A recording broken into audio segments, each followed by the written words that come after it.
नमस्कार दोस्तों, सती उर्मिला की अनसुनी कथा। अलौकिक पात्र है श्री रामचरितमानस में, एक से बढ़कर एक त्याग की मूर्तियां। जानिए एक अद्भुत द्वितीय चरित्र, लक्ष्मण जी की पत्नी उर्मिला की अनसुनी कथा। श्री रामायण को आज तक हमने अपने और समाज के और श्री राम के दृष्टिकोण से देखा। लक्ष्मण को देखा, देवी सीता को जाना, हनुमान के भक्ति भाव को जाना, रावण के ज्ञान को पहचाना, लेकिन कभी यह नहीं ध्यान दिया कि इस रामायण में अगर सबसे ज्यादा उपेक्षित और अनदेखा पात्र था तो वो थी लक्ष्मण की पत्नी और जनक नंदनी सीता की अनुजा उर्मिला। जब राम सीता वनवास को जाने लगे और बड़ा आग्रह पर लक्ष्मण को भी साथ जाने की आज्ञा हुई तो उर्मिला ने भी उसके साथ जाने का प्रस्ताव रखा, परंतु लक्ष्मण ने उन्हें यह कहकर मना कर दिया कि अयोध्या के राज्य को और माताओं को उनकी आवश्यकता है। असीम पतिव्रता थी उर्मिला के उस नवयौवन कंधों पर इतना बड़ा दायित्व डालकर लक्ष्मण चले गए। वो पल, जो जीवन सरिता जो कोई भी नववधु अपने पति के साथ गुजारती है, वो उर्मिला के नसीब में नहीं लिखी गई थी। पतिव्रता स्त्री ने जीवन के चंचल पड़ाव पर भी, अपने पति से दूर रहने पर भी लेस मात्र भी किसी और का ध्यान नहीं किया। यह उर्मिला का अखंड पतिव्रत धर्म था। यह उर्मिला के अवर्णित, अचर्चित, अघोषित महानता थी। उर्मिला के महान चरित्र, अखंड पतिव्रत, स्नेह और त्याग की चर्चा रामायण में अपेक्षित थी, पर वो हो न सका। हर हाल में निभाया पति को दिया वचन, सबसे विकट क्षणों में भी उर्मिला आंसू न बहा सकी, क्योंकि उनके पति लक्ष्मण ने उनसे एक और वचन लिया था कि वो कभी आंसू न बहाएगी, क्योंकि अगर वो अपने दुख में डूबी रहेगी तो परिजनों का ख्याल नहीं रख पाएगी। दशरथ की मृत्यु पर आंसू भी नहीं बहाए। ये कोई कल्पना कर सकता है कि अपने पति को 14 वर्षों के लिए अपने से दूर जाने देना और उनकी विदाई पर आंसू भी न बहाना किसी नवविवाहित के लिए कितना कष्टकारी हो सकता है। कितना हृदय विदारक पल था वो जब परम पूजनीय महाराज दशरथ स्वर्ग सिधार गए, पर वचन के सम्मान रखने के लिए उर्मिला तब भी न रोई।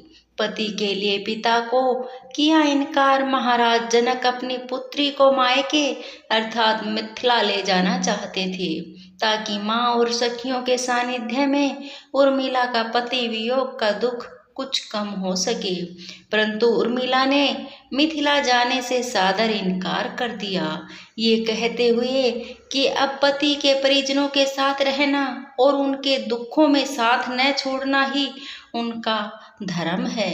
14 वर्षों तक सोती रही। बहुत से लोग इस बात से परिचित हैं कि अपने वनवास के दौरान भाई और भाभी की सेवा करने के लिए लक्ष्मण पूरे 14 साल तक नहीं सोए थे। उनके स्थान पर उनकी पत्नी उर्मिला दिन और रात सोती रही। लेकिन यह बात बहुत कम लोग जानते हैं कि रावण के बेटे मेघनाथ को यह वरदान प्राप्त था कि जो इंसान 14 वर्षों तक ना सोया हो, केवल वही उसे हरा सकता है। इसलिए लक्ष्मण मेघनाथ को मोक्ष दिलवाने में कामयाब हुए थे। रावण के अंत और 14 वर्ष के वनवास के पश्चात जब राम, सीता और लक्ष्मण वापस अयोध्या लौटे, तब वहां राम के राज तिलक के समय लक्ष्मण जोर जोर से हंसने लगे। सभी को ये बात बेहद आश्चर्यजनक लगी कि क्या लक्ष्मण किसी का मजाक उड़ा रहे हैं। जब लक्ष्मण ने इस हंसी का कारण पूछा तो उन्होंने जो जवाब दिया कि ताउम्र उन्होंने इसी घड़ी का इंतजार किया था, लेकिन आज जब यह घड़ी आई है तो उन्हें निद्रा देवी को दिया गया जो वचन पूरा करना होगा, जो उन्होंने वनवास काल के दौरान 14 वर्ष के लिए उन्हें दिया था। लक्ष्मण ने नहीं दे भगवान राम का राज तिलक। दरअसल निद्रा ने उनसे कहा था कि वह 14 वर्ष के लिए उन्हें परेशान नहीं करेगी और उनकी पत्नी उर्मिला उनके स्थान पर सोएगी। निद्रा देवी ने उनकी यह बात एक शर्त पर मानी थी कि जैसे ही वह अयोध्या लौटेंगे उर्मिला की नींद टूट जाएगी और उन्हें सोना होगा। लक्ष्मण इस बात पर हंस रहे थे कि अब उन्हें सोना होगा और वह राम का राज तिलक नहीं देख पाएंगे। उनके स्थान पर उर्मिला ने यह रस्म देखी थी। लक्ष्मण की विजय का कारण था उर्मिला का पतिव्रत। एक और वाकया ऐसा है जो यह बताया है कि लक्ष्मण की विजय का मुख्य कारण उर्मिला थी। मेघनाद के वध के बाद उनका शव राम जी के खेमे में था। जब मेघनाद की पत्नी सुलोचना उसे लेने आई तो पति का छिन्न शरीर देखते ही सुलोचना का हृदय अत्यधिक द्रवित हो गया।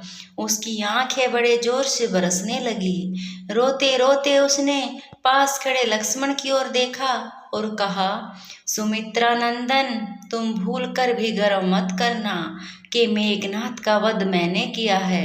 मेघनाद को धराशायी करने की शक्ति विश्व में किसी के पास नहीं थी। यह तो 2 पतिव्रता नारियों का भाग्य था। अब आप सोच में पड़ गए होंगे कि निद्रा देवी के प्रभाव में आकर अगर उर्मिला 14 साल तक सोती रही तो सास और अन्य परिजनों की सेवा करने का लक्ष्मण को किया वादा उन्होंने कैसे पूरा किया। तो उसका उत्तर भी सीधा है, वो यह कि सीता माता ने अपना एक वरदान उर्मिला को दे दिया था। उस वरदान के अनुसार उर्मिला एक साथ 3 कार्य कर सकती थी। नमस्कार दोस्तों, जय श्री राम। अगर कथा पसंद आई है तो चैनल को सब्सक्राइब, लाइक और कमेंट में जय श्री राम जरूर लिखें।